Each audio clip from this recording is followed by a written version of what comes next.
We had a little community here in Detroit back in the day because you could find comic books at what was called sweet shops back in the day. And you kept running into people that enjoyed comics. And so one of the people that I met was a guy named Richard Buckler.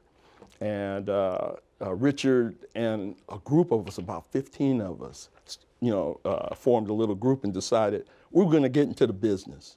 And we're going to, hell or high water, we were going to go ahead and do this. And Rich was the first one. And one of the first books he worked on was Jungle Action featuring the Black Panther. Huh. And the moment he got in, he called me up and he said, man, this book is hard. I need you to come up and help me. And help me with it. Yeah, so, I went up for the summer and worked with him all summer long on that book. In the following year, worked on the Fantastic Four with him. And we just had a great time working on it. Yeah. Talk about the story of Black Panther and sort of how it relates to the cultural narrative. Now, I think it's really interesting that this movie appears in the middle of now, right? Things that we're talking about and thinking about in America.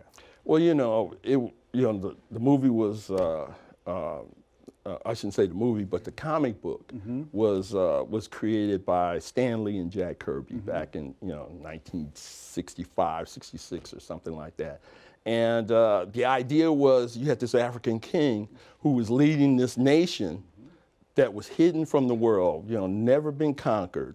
And they were allowed to grow at their own pace, and they got ahead of everybody. Right. They didn't have to worry about war. They didn't have to worry about, all of that. And they were focused totally on, just growing and developing their civilization, and being the best they could be. Yeah.